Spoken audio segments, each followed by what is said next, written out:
देख रहे हैं संवाद समाचार। मध्य प्रदेश में जैसे ही राज्यसभा चुनाव के नतीजों के बाद दोनों ही पार्टियां एक दूसरे पर आरोप प्रत्यारोप लगा रही है।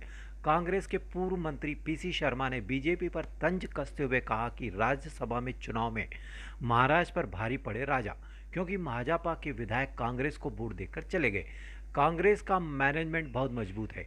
बीजेपी दूसरे दलों के विधायकों को ब्लैकमेल कर रही है, जिनके खिलाफ केस दर्ज है, उसका फायदा उठा रही है। दिग्विजय सिंह जी को सबसे अधिक वोट मिले हैं। इसको यही कहेंगे कि महाराजा पे भारी पड़े राजा, और दूसरी तरफ उनको 57 हाईएस्ट वोट मिले,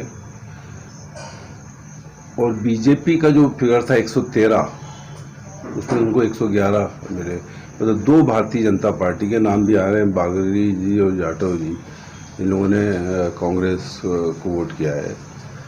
और इसमें एक वोट जो 2 वोट 36 वोट इनको मिले हमारे फूल सिंह बरैया जी को, लेकिन 2 लोगों ने दूसरी वरीयता में उनको डाला, मतलब एक तरह से उनको 38 लोगों ने वोट डाला, और 1 वोट उनका सिंधिया जी का, महाराज जी का रिजेक्ट हुआ। तो उस पर उन्होंने दलित फूल सिंह बरैया का जबरन, जो कि कहीं से भी होता नहीं था, बड़ी बात कर रहे हैं दलितों, लेकिन बीजेपी के जो वहाँ पे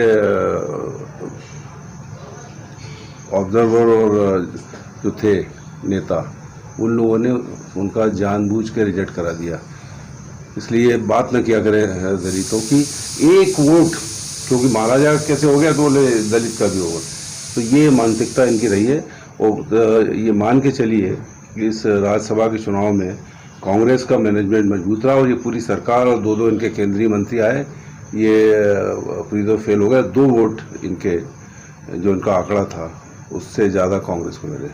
सर, ब्लैकमेलिंग की पॉलिटिक्स एग्जैक्टली, बहुत सही पूछा आपने। ब्लैकमेल कर रहे हैं हमको, इसलिए स्थिति है। लेकिन जब भी कोई स्थिति बनेगी ये फिर कांग्रेस आता है। सर, तो क्या बीएसपी और एसपी के हाई लेवल पे कमलनाथ जी की बात चल रही है? आला कमान सपा ने जो वो किया तो उसको पार्टी से निकाल दिया ना। सपा ऐसे कोई बात बीएसपी से भी चल रही होगी, वो तो 24 सीटों पे चुनाव लड़ने की तैयारी कर रहे हैं। नहीं, अभी बहुत टाइम है चुनाव में, तो टाइम आएगा सभी लोग कांग्रेस का साथ देंगे। बीजेपी के विधायक विश्वास सागर ने पीसी शर्मा के बयान पर पलटवार करते हुए कहा कि राजा महाराजा पर नहीं बल्कि दलित पर भारी पड़ा है। फूल सिंह बरैया का वोट भी अलग राजा को डलवा दिया गया। कांग्रेस शुरू से ही दलित विरोधी रही है। पहले नेहरू जी ने अंबेडकर जी को संसद सदस्य नहीं बनने दिया। कांग्रेस उसी परंपरा को आगे बढ़ा रही है। कल राज्यसभा के चुनाव में कांग्रेस के प्रत्याशियों के चयन, उनकी वरीयता और चुनाव नतीजे आने के बाद ये स्पष्ट हो गया है कि कांग्रेस दलित विरोधी है। ये स्पष्ट हो गया है कि जो परंपरा कांग्रेस में पूर्वज नेताओं ने, जवाहरलाल नेहरू जी ने अंबेडकर जी के समय शुरू की थी, उसका पालन सोनिया जी और राहुल जी और कमलनाथ जी भी कर रहे हैं। जब अंबेडकर जी थे तब भी कांग्रेस में उन्हें उनकी उपेक्षा की गई, उन्हें प्रताड़ित किया गया, और उससे वो बहुत दुखी थे। उन्हें कभी संसद सदस्य बनने नहीं दिया गया, और वही परंपरा आज भी कांग्रेस में चल रही है। ये स्पष्ट हो गया पीसी शर्मा के बयान से कि दिग्विजय सिंह जी राजा हैं।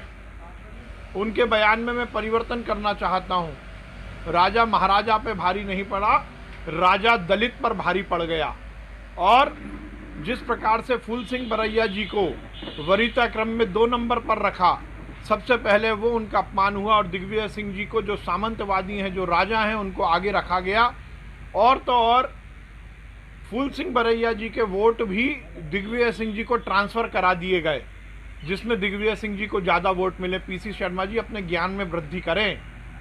ये वोट जो उनको ज़्यादा मिला, ये कांग्रेस का शिफ्टिंग वोट है, जो कि फूल सिंह बरैया को मिलना था। ये केवल और केवल कांग्रेस की दलित विरोधी मानसिकता का परिचायक है।